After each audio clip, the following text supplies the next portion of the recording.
protector, my guide, in my salvation, by night, and by day, through his holy prophet, true Ali. Amen.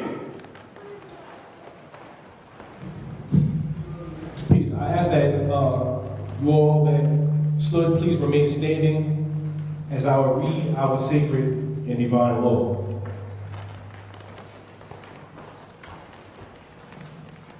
Moorish Science Temple of America, Divine Constitution and Bylaws. Act 1. The Grand Sheik and the Chairman of the Moorish Science Temple of America is empowered to make law and enforce laws with the assistance of the Prophet and the Grand Body of the Moorish Science Temple of America. The Assistant Grand Sheik is to assist the Grand Sheik in all affairs if he lives according to love, truth, peace, freedom, and justice, and it is known before the members of the Moorish Science Temple of America. Act 2. All meetings are to be opened and closed promptly according to the Circle 7 in love, truth, peace, freedom, and justice. Friday is our holy day of rest because on a Friday the first man was formed in flesh, and on a Friday the first man departed out of flesh and ascended unto his Father God Allah. For that cause, Friday is the holy day for all Muslims all over the world. Act 3.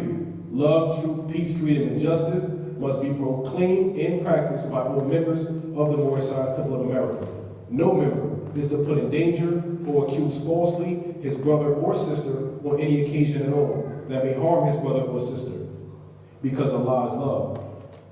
Act 4. All members must preserve these holy and divine laws, and all members must obey the laws of the government, because by being a Moorish American, you are a part and parcel of the government and must live the life accordingly. Act 5. This organization of the Moorish Science Temple of America is not to cause any confusion or to overthrow the laws and constitution of the said government, but to obey hereby. Act 6. With us, all members must proclaim their nationality, and we are teaching our people their nationality and their divine creed, that they may know that they are a part and parcel of this said government, and know that they are not Negroes, colored folks, black people, or Ethiopians, because these names were given to slaves by slaveholders in 1779 and lasted until 1865 during the time of slavery. But this is a new era of time now, and all men now must proclaim their free national name to be recognized by the government in which they live and the nations of the earth. This is the reason why Allah, the great God of the universe, ordained Abu Ali the Prophet to redeem his people from their sinful ways. The Moorish Americans are the descendants of the ancient Moabites who inhabited the northwestern and southwestern shores of Africa. Act 7. All members must promptly attend their meetings and become a part and parcel of all uplifting acts of the Moorish Science Temple of America. Members must pay their dues and keep in line with all necessities of the Moorish Science Temple of America. Then you are entitled to the name of faithful. Husband, you must support your wife and children. Wife, you must obey your husband and take care of your children and look after the duties of your household. Sons and daughters must obey father and mother and be industrious and become a part of the uplifting of fallen humanity. All Moorish Americans must keep their hearts and minds pure with love and their bodies clean with water. This divine covenant is from your holy prophet, Abu Ali, through the guidance of his Father God Allah. Additional laws. Act 1. Grand Sheiks and governors and heads of all temples, all businesses. Each said temple must be approved by the Prophet Abu Ali. Before acting upon by any members, let it be finance, property, or any line of life that will cause members to sacrifice finance, etc., that will cause the support of any group of members. Any former officer that violates these laws is subject to be removed from his office under a heavy restriction, etc., by the Prophet or the Grand Sheik. Act 2. All members are to attend their adept meetings and their public meetings promptly. If a member is found standing around their meeting period, they shall be fined. 50 cents on the first case, and on the second will be fined $1, which will go on your emergency fund. If a member is working, his monthly dues must be paid, and if he has money in the bank, he must subscribe for as much as he is able to the Moorish Uplifting Fund, because it takes finance to uplift the nation. Act 3. It is the lawful and divine duty of every good member, if he is able in finance, to aid and save the nation, and if he does not, he is an enemy to the cause of uplifting his own people, and justice must catch him. Let it be he or she, according to love, truth, peace, freedom, and justice, as I have the power invested in my hands, and I will have to enforce the law in order to save the nation. Act 4. All members, while making a public speech, must not use any assertion against the American flag or speak radical against the church or any member of any organized group, because we are to teach love, truth, peace, freedom, and justice. Act 5, all members must promptly attend their meetings and send their children to Sunday school, and the teacher must confirm himself to the questionnaire. And let every member exercise his 5 senses who is able to do so, because out from your Sunday school comes the guidance of the nation. Islam. We will now introduce the officers. You may be seated. Peace. Islam.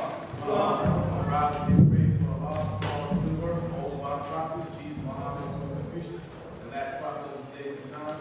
I'm Assistant Grand Sheik K, T.SADAT, the future of peace. Peace. Rise to the high side, give more praise to the Most High. We have time to pray to Allah, give honor to all the divine prophets, Jesus, Muhammad, ruler, future, and prophet, these last days and times, Prophet YisraEl. The more honor to all Shiek, Deputy Shiek, Deputy Shiek Prather-El, Islam. First, I rise with all praises to the Most High. I'm Minister Joseph Young Bey. I'm Secretary here at subordinate to 21-3. I reach for the universal peace.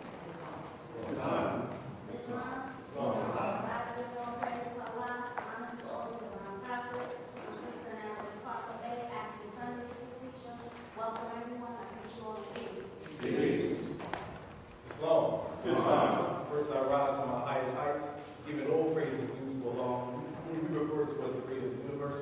I give honors to all true and divine prophets, including Jesus, Muhammad, Buddha, Confucius, and the prophet in these days and times, our prophet YisraEl. I extend those honors to all Asiatics and Muslims. I'm Sheik of Prather-El, chairman here at this temple. Peace. First, I give praise to Allah, and also to our prophets, our Master YusUF-BEY. Peace. Islam, women should be in the front. I was getting ready to say that. Males, young brother. Yeah. Sit in the third row to sit there. We leave the front for women. Women raise the nation, so we need women in the front. Yeah, I would like to say that, brothers, as the sisters come, if you're in a row immediately in front, or rather behind the sisters, please try to move back. If the seats get filled up with sisters, we as men should be standing, because the mothers are the ones who are the first teachers. They are what we need in terms to uplift our people. They're going to raise the babies, and without them, we're nothing. So I ask that you brothers, as the sisters come, please move back and allow them to get this information, because they need it more than you do. With that, I say peace.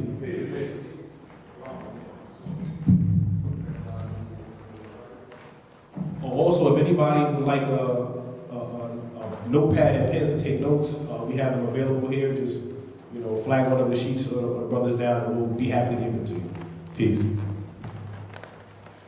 Testing. Do I need to hold the mic, or I'm good? I don't need to hold the mic.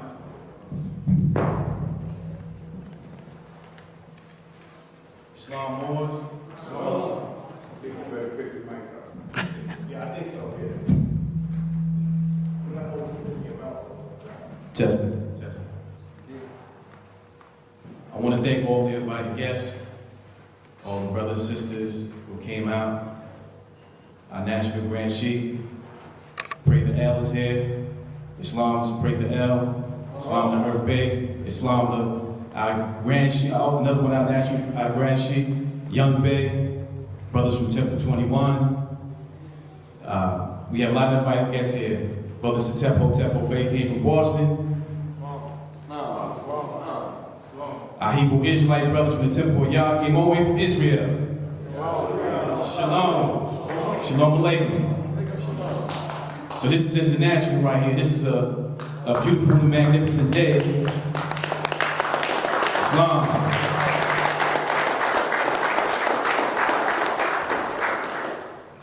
And we can see in society today, there's a lot of things going on in society. Just turn on the news, you can see a lot of altercations going on. There's an attack on our people on all fronts. Whether it be through the judicial system, whether it be through health, so on and so forth. So Sheik K.YUSEF-BEY, he said, you know, I want you to break down the Indigenous, Moorish, Hebrew, Israelite connection. That's a tough task to show how the connection between our Hebrew Israelite culture, Moorish culture, and then show that we were indigenous here in the Americas prior to the European coming here. Because if that's the case, that means this is our land. Right? You know, we populated the whole earth before the European even came into existence. So we're not foreigners. So I want to start by reading chapter 47 of the Circle 7 Quran.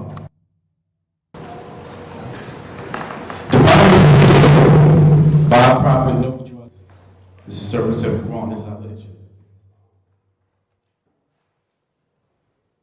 It states, the inhabitants of Africa are the sons of the ancient Canaanites from the land of Canaan. Old man Cush, y'all know where Cush is at, right? Right, old man Cush. Today they call it Ethiopia. And his family are the first inhabitants of Africa who came from the land of Canaan. His father Ham and his family were second. Then came the word Ethiopia, which means the demarcation line of the dominion of Amexem, the first and true divine name of Africa, the dividing of the land between the father and the son. The dominion of Cush, northeast and southeast Africa, and northwest and southwest, was his father's dominions of Africa. In later years, many of their brethren from Asia and the Holy Land joined them. The Moabites from the land of Moab who received permission from the pharaohs of Egypt to settle and inhabit northwest Africa. They were the founders and the true possessors of the present Moroccan Empire with their Canaanite, Hittite, and Amorite brethren who sojourned from the land of Canaan, seeking new homes. Their dominion and inhabitation extended from northeast to southeast Africa, across the great Atlantis, all right, even unto the present North, South, and Central America, and also Mexico. So we're talking about North, South, Central America. That's on this landmass. And the Atlantis Islands before the great earthquake, which caused the great Atlantic Ocean.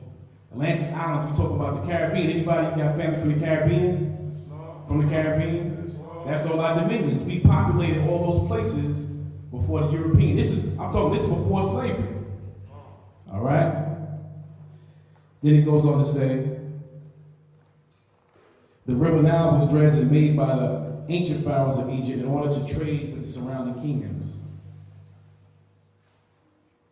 Then it goes on to say, also the Niger River was dredged by the great pharaoh in the ancient days for trade. It extends eastward from the river Nile westward across the great Atlantic. It was used for trade and transportation. Now, just like you had the Nile River in Africa, over here you have the Mississippi River.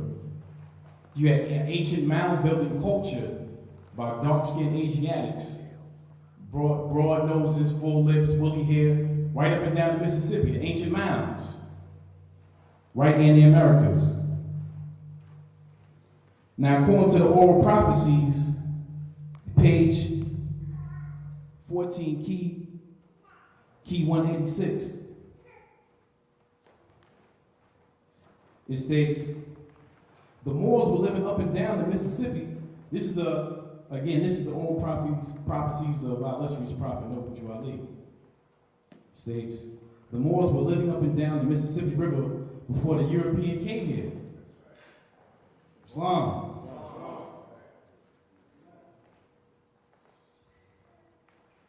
Now, when you hear that term, ancient Moorish peoples, and you hear that term Ish, right? In English, Ish means like something, but it's not. Like it's reddish, it's yellowish.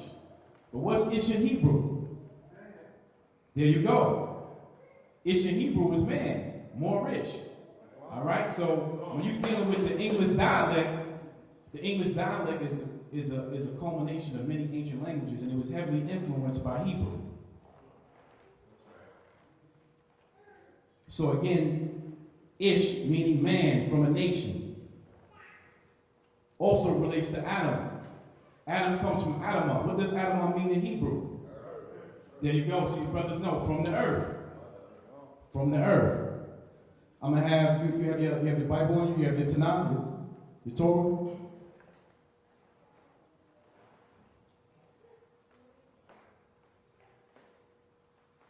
Genesis.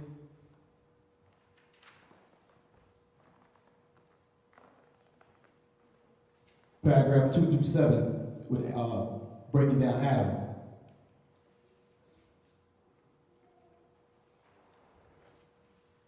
Because if man is made from the earth, what is in the earth that is in us? There you go. See, these brothers got the answer. He's giving it away. And when something is nutrient deficient, it has a certain look. When something is full of nutrients and minerals, it has a certain look. Genesis. It should be Adam 2. The first read 2 through 7, paragraph 2 through 7. On Adam. He breathed life into his nostrils. See it?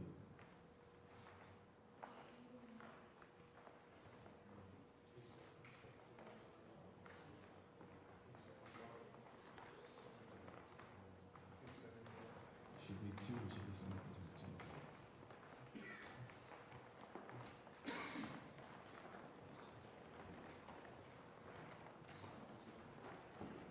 Yeah, fine, just fall out. Yeah. All right, so like the brother said, what's in the earth that's in man? Minerals, copper, magnesium, zinc. Those are the minerals that's in the earth that was formed of man. Those minerals are in your blood. When you lack those minerals, you have a deficiency. You could be anemic. All right? You take the nutrients out of a fruit, it looks pale. Right? When the fruit has nutrients and minerals, it's full of melanin, it's full of color. All right? It's melanated.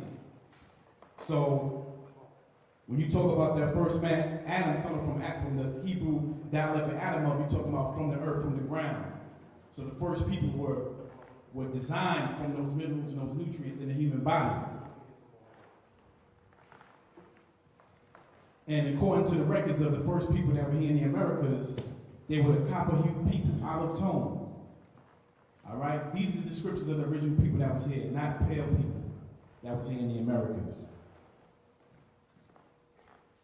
Now, when you get into some of the literature of the ancient ones, by the Empress Prather-El, she states that they have a bloodline lineage to the ancient Hebrew Israelites. All right? And those ancient ones that we see in the Americas, they wore turbans and fezzes. This is a picture of Delphia Kim, how she lived to be 111 years old. You can see the sister wearing the fez. They wore like the corn, that these fezzes was made out of corn. So even here in the Americas, the indigenous people wore fezzes and turbans right here in the Americas. Huh? Yeah. All right, the brother's going to read what it says from the Bible, from the Torah, Old Testament. And God, this is all Genesis first book. And God said, let us make man in our image, after our likeness. They shall rule over the fish of the sea, the birds of the sky, and over the animal, the whole earth, and every creeping thing that creeps upon the earth. So God created man in his image. In the image of God, he created him. Male and female, he created them.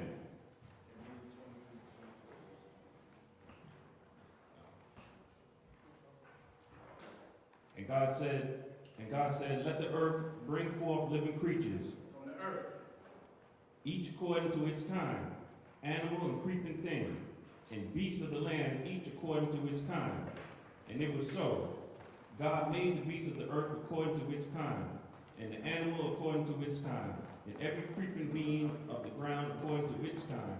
And God saw that it was good. Islam, now some people may say, from a religious perspective, you can use the Bible as a point of reference, but when it comes to the law, you can't use that Bible because so on and so forth. How many people know that you can use the Bible in a court of law? Islam. Y'all know the public law? Let's see, I went over this a couple weeks ago. What's the public law? What's the statute that you can use the Bible in the court of law? Say it again. 97 Congress, 97-280.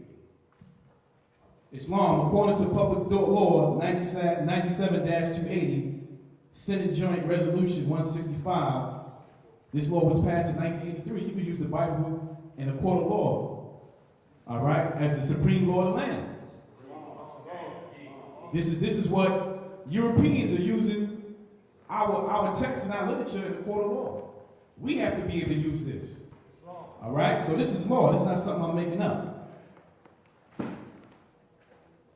Now, to continue with the indigenous history here in the Americas, the ancient Washita, the ancient mound builders, are related to the Olmecs and the Malayan Moors. Right?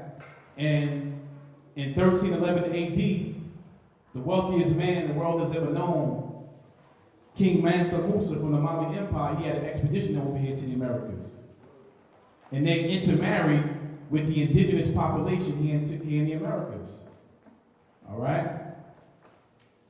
Now, with that indigenous population, and with the Moors that came from Mali under Mansa Musa, his brother Abu Bakari, he was able to sit on the throne in Mexico as Quetzalcoatl. Also part of that Moorish empire was what they called one of the mission tribes of Israel, called the Bifar. The Bifar were part of the whole Moorish movement over here into the Americas. How many people knew that? And married with the indigenous population, so the indigenous population took on Islamic and Hebrew customs, spoke Hebrew, all right? Wore the shield of David, wore fringes, so on and so forth.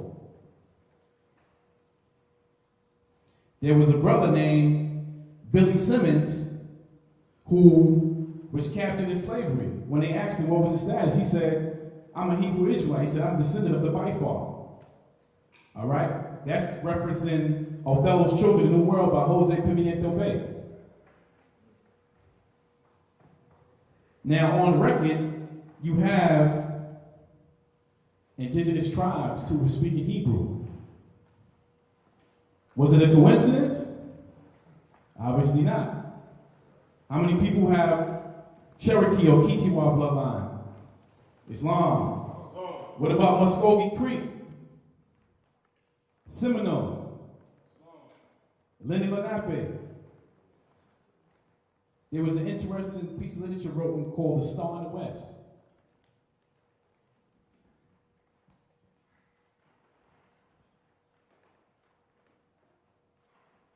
Remember, our illustrious prophet Noble Drew Ali was raised amongst the Cherokee in North Carolina. And when you read the Circle 7 Quran, that's the 18 mission years of Jesus Christ's life. So he's breaking out those degrees of Jesus Christ to teach you those life lessons. So let's see the comparison and contrast of some of the languages of what the indigenous Moors were speaking and our Hebrew Israelite Moorish brethren were speaking. This is from A Star in the West.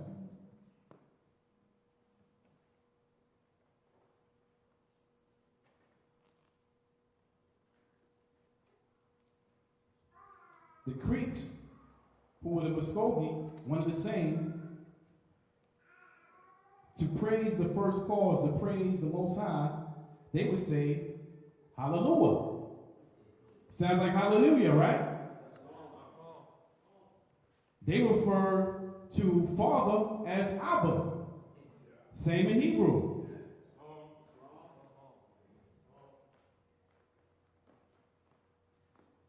When they state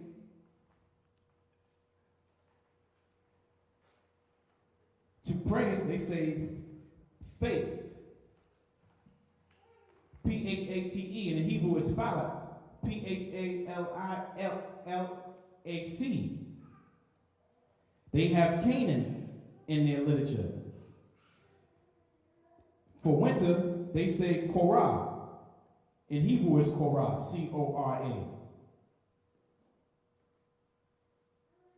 So you can see all of the similarities in the language.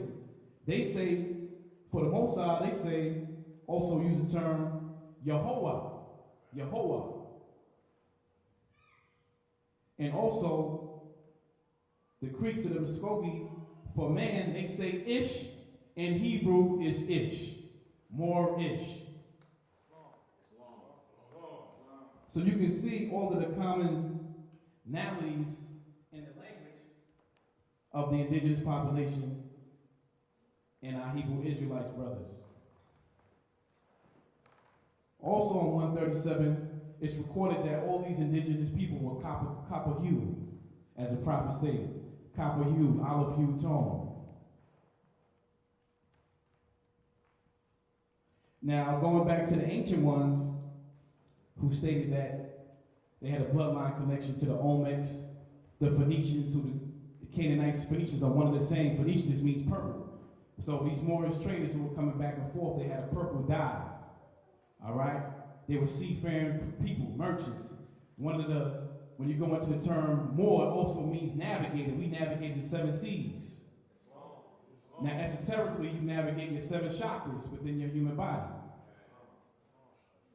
So when you go into the ancient ones, it stated that across the Atlantic, they came to the Gulf of Mexico, up the old Mississippi to the Washita, a highly intelligent race of shipbuilders who knew the science of masonry, a tribe of Israel. Dark-skinned, black, bushy-headed, they were the Washita. So according to their own language, they're saying that they were merchant shipbuilders, they knew the science of masonry, and they stated they were Hebrew Israelites.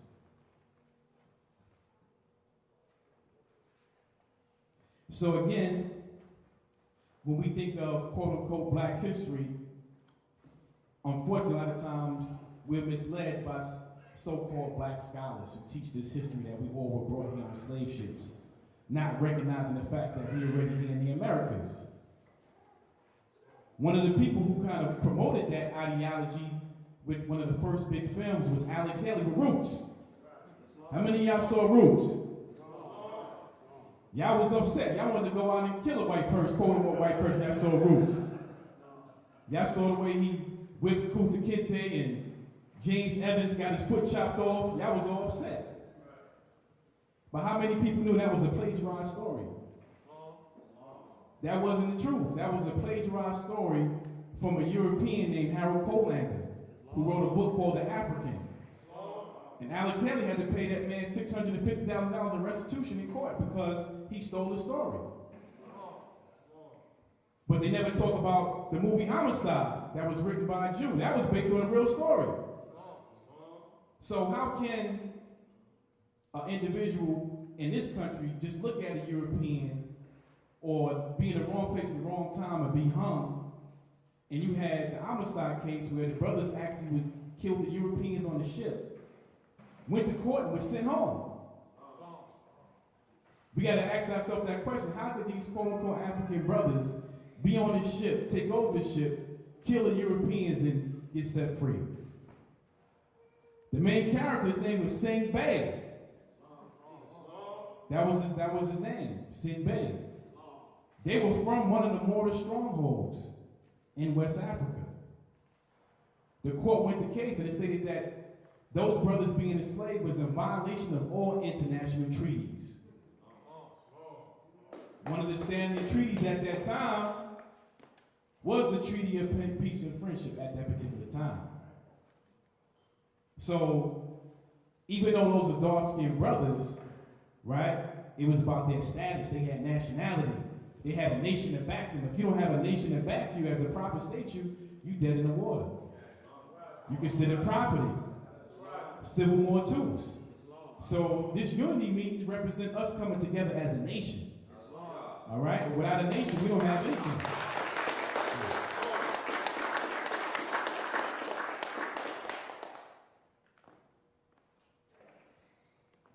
Now, interesting enough, with that particular case, The ship wound up going to Connecticut, the area of Boston. At one time, the ship was in what you call the Long Island Sound. It went from all the way from West Africa to the Long Island Sound, and then eventually, you know, again, the brothers went to court and dealt with that situation. Now, there are other such cases where dark-skinned brothers got caught up in slavery and was able to obtain freedom because of their status. Right? There's a case called the William Dungy case. This was when Abraham Lincoln was a lawyer. Under the William Dungy case, initially they said, well, he's black, he's a Negro. He can't find any type of restitution in a court of law. Abraham Lincoln stated, although he is dark-skinned, he is of Moorish descent, and he must obtain restitution and receive justice in a court of law. And William Dungy went to court, Abraham Lincoln represented him, and he won the case, and he was actually paid restitution. You have the Sundry Free Moors of South Carolina, right? This is after they passed the Negro Act, right? The Negro Act was stating you were property, you had to be under the Christian law, so on and so forth, Christian black slave codes, so on and so forth. But the Sundry Free Moor Act, the Moors said, we are not Negro, black, or colored. We are free Moors, and our status is white, white of purity. And not only were they recognized as citizens, they were able to dwell in that particular area without being enslaved. This is when slavery is still legal in this country because of their status. All right? I mentioned the same thing about Billy Simmons. He said, I'm not a Negro, I'm not property. I'm descendant of the Biafar Hebrews who came here on that trek with the ancient Malayan Moors under the Moorish Empire. All this history can be researched, and you can do the knowledge to see that all these things occur. Now, a lot of those particular indigenous areas in later years, upstate New York, a lot of those places were indigenous lands of our ancestors, right? Places like Elmira, Kawasaki, but they also are the names of prisons. So what you see is that a lot of these places that were indigenous and sacred land of our people, when they passed the Negro Act, they passed the Christian black slave codes, and after Abraham Lincoln passed the Full Emancipation Proclamation, 1865, what they did was they made a transition from chattel slavery as far as with chains and so forth, to what you call institution. So, by identifying yourself as a black male, a Negro colored, based on the proper literature, you're not in accordance with constitutional law. You're not honoring your forefathers and your foremothers.